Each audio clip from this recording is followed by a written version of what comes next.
नमस्कार मैत्रिणींनो, आता उन्हाळा सुरू झालेला आहे। जरा थंड पेय काय काय आपल्याला प्यावे लागतात। फ्रीज मधलं पाणी जास्त प्यायचं नाहीये, पण फळांचं वगैरे ज्यूस करून पिलं तरी चालतं। थोडंसं गार माठातलं पाणी घेऊन पिलं तरी चालतं।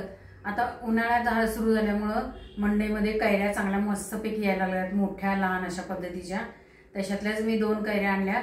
आता ह्याचं मी पन्ह करणार आहे। कैरी धुवून घेतली, पहिल्यांदा कुकर मध्ये शिजवली आणि ती ह्या पद्धतीने शिजलेली आहे बघा। अशी गाळ झाली आहे, सगळी दिसते तुम्हाला, अशी गाळ झालेली आहे। आता ती मी संपूर्ण कुस्करून घेणार आहे आणि धुवून घेणार। त्यातलं सगळं गर आहे तो काढायचा आहे आपल्याला। हे बघा, आता शिजल्यामुळे काय ते दोन्ही असं वेगळं झालेलं आहे। ते आता मी संपूर्ण त्यातला गर हा असा काढून घेणार आहे। आपण आमरसला कसं करतो तसंच करायचं आहे। हे सगळा गर काढून घ्यायचा आणि त्याच्यामध्ये नंतर गूळ, थोडा साखर असली तर साखर, काही जण फक्त गुळाचं करतात। थोडंसं गूळ आणि थोडीशी साखर घातली ना की छान लागतं ते। आणि नंतर त्याच्यात वेलदोडे जायफळची पावडर घालायची, मस्त लागतं। थोडंसं गार पाण्यात, माठाच्या पाण्यात केलं किंवा निम्म फ्रीज मधलं निम्म साधं पाणी घेऊन केलं तरी चालतं। आता हे कैरीचं सगळं जर निघत नसलं ना, थोडंसंच पाणी घालायचं, जास्त नाही घालायचं, थोडंसंच पाणी घालायचं आणि ती धुतल्यासारखी करून घ्यायची, म्हणजे त्याचा सगळा गर आला पाहिजे आपल्याला। एवढा असा गर आपण कैरी आणि ते पानं त्याचे धुवून एवढं निघालेलं आहे गर आपला। आता मी ह्याच्यामध्ये काय केलेलं आहे की थोडंसं माठातलं पाणी घेतलेलं आहे आणि हे करून ठेवलेलं आहे असं साधं पाणी। साधारण आपल्याला 2-3 ग्लास हवे असते ना, तर 3 ग्लास पाणी घ्यायचं आणि हा गर। आता त्याच्यामध्ये मी घालताना साखर थोडी घालणार आहे आणि थोडा गुळ घालणार आहे आणि ही वेलदोडे जायफळची पावडर आणि मीठ एक घालायचं आपल्याला। आता हे सगळं करून घ्यायचंय, हे हाताने सगळं कुस्करून घ्यायचंय बरं का। आणि जर का तुम्हाला होत नसेल तर मिक्सर मधनं काढलं तरी चालते। आता माझे कसं चांगला शिजलेलं आहे त्यामुळे पूर्ण गाळ झालेला आहे ह्याचा बघा, असा पूर्ण गाळ झालेला आहे। आता मी ह्याच्या गार माठाच्या पाण्यात ओतून घेतली।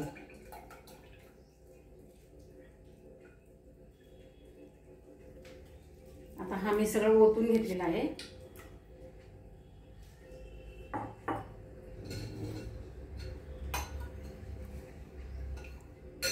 आता ह्याच्यामध्ये मी साखर ओतते, अर्धी वाटी साखर आहे। खरं तर ना खूप आंबट असलं ना तर भरपूर त्याला लागतो, पण आपलं कसं थोडासा आंबट मध्यम आहे, असा कैरी जास्त आंबट नाहीये। आणि ह्याच्यात थोडंसं तेव्हा साधारण चवीपुरतं, आधी सुरुवातीला थोडंच घालायचं, अर्धा चमचा मीठ घातलेलं आहे। आता हे सगळं हलवून घ्यायचं, गूळ विरघळेस तोपर्यंत हलवून घ्यायचं आहे चांगलं।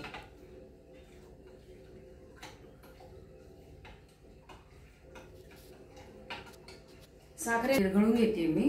गूळ बारीक चिरला ना तर लवकर विरघळतो, जाड ठेवला तर मग तो जरा वेळ लागतो विरघळायला। पण आपलं कसं होतं, नुसता गूळ घेतला तरी छान चव लागते, थोडी साखर घातली तरी छान लागते, जरा वेगळी चव लागेल एवढंच। आता हे विरघळत असताना त्याच्यामध्ये मी वेलदोडे आणि जायफळची थोडी पावडर घालून घेणार आहे।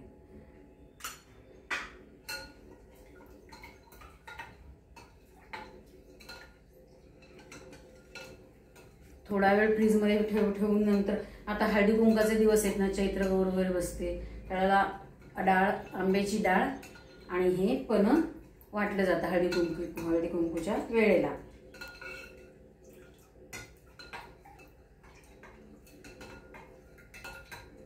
आपला आता गूळ सगळा विरघळलेला आहे, कारण तो खूप बारीक चिरला होता।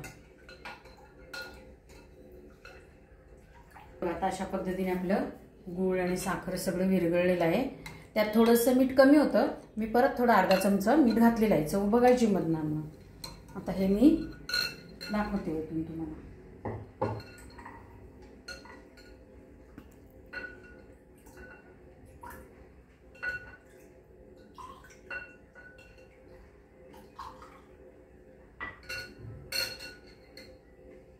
याचा रंग कसा पिवळसर गुळाचा छान येतो।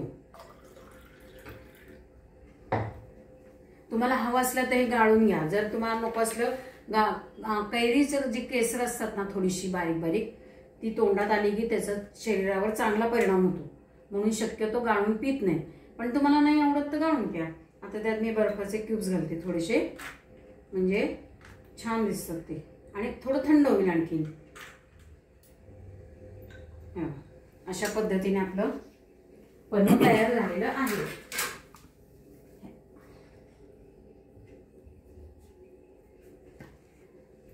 थंड प्या आणि मस्तपैकी शांत छान राहा. लाईक आणि सबस्क्राईब शेअर करा.